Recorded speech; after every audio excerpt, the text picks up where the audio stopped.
Hi, it's Heather Doyle Fraser, and I am here today because a couple days ago I talked to you about a question I get a lot from my book coaching clients, which is how do I improve my writing?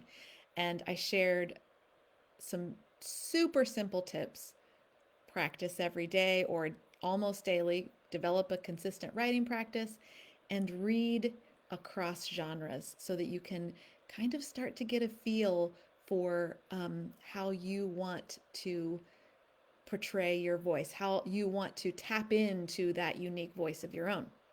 So today I have another tip that I use with my clients. And it was spurred by I got a new book. Now, you may, if you know me, you know that I am an avid reader across all genres, and that includes poetry. And I'm so excited about this one. I just got it like literally just now. It's by Barbara Kingsolver. And so I love her writing, I love her fiction. I also love her memoir, Animal, Vegetable, Miracle. I use that with my clients a lot to show some different things. And now she has written a book of poetry, which I am a huge poetry fan. I have always loved poetry. I have written poetry for a long time. There's quite a lot of poetry in my book, 40 Weeks. And so when I saw this, that she was writing this, I was super excited because I love her voice. So I'm just going to read one of her poems to you. And the title of this book, How to Fly in 10,000 Easy Lessons by Barbara Kingsolver. And I am reading the poem, How to Be Hopeful. Look, you might as well know. This device is going to take endless repair. Rubber cement, rubber bands, tapioca, the square of the hypotenuse, 19th century novels, sunrise. Any of these would be useful. Also, feathers. The ignition is tricky. Sometimes you have to stand on an incline where things look possible, or a line you drew yourself, or the grocery line making faces at a toddler secretly over his mother's shoulder. You may have to pop the clutch and run past the evidence, past everyone who is praying for you. Passing all previous records is okay, or passing, strange, just not passing it up. Or park it and fly by the seat of your pants with nothing in the bank. You will still want to take the express.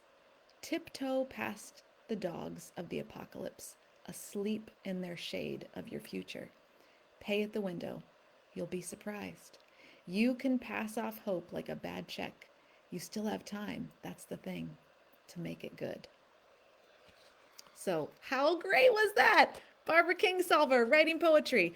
And that is what I wanted to talk to you about. So, she's one of these people who can write across genres. Elizabeth Gilbert does that too. I love her books in multiple genres. But I was so excited to see this because I use poetry with my clients. You may have seen my haiku challenge that I've done in the past. And I really think that poetry can help you to hone your voice in a really wonderful way. So, when you write poetry, you have to be very specific with your words, very intentional. You have to pack a whole lot of emotion into a small amount of space. And that is really helpful when you are honing your voice and wanting to kind of develop that and cultivate that more. So I always recommend try writing some poetry, even if that's not your genre, even if you're not ever going to, like show anyone those poems. It does not matter because it will help you to be a better writer in any genre. And so also, if you're feeling like, I don't know about poetry, I've never written any poetry, that's where the haiku comes in. 3 lines, only 3 lines. The first line, 5 syllables, the second line, 7 syllables, and the third line, 5 syllables. It is a really, it can be a quick way to kind of boost you into that creativity mode. And so if you're struggling or feeling kind of like, oh, I don't know what to write today, write a haiku and see what happens. I know you don't believe me, but everyone who took my challenge did believe me at the end. It is it's a puzzle, it's fun, it helps you hone your voice because you have to be intentional and specific and concrete. So it's just a little, it's not really a challenge, but it's just a little helpful hint, a little tip for you if you're looking to how to improve your voice in writing. This is another way. Um, Aside from obviously practicing almost daily and doing additional, just like reading, so you can see what feels good to you, and you can try those things out. Oh, I love how that came across. Okay, let me try that in my own writing, and then I can use that in my own way. Not exactly the same because no one's voice is the same, but you can learn to hone your voice that way. So just my tips for today. And if you are thinking, if you've had, like the idea of writing, or, maybe starting a blog, starting a book, I happen to be doing a course very soon. October 6th, we start, and it's Writing Your Book. And it will encapsulate things that you haven't seen before in a writing course. It has a lot of compassion focused practices.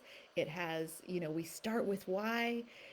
We look at a lot of different things that you may not have looked at before.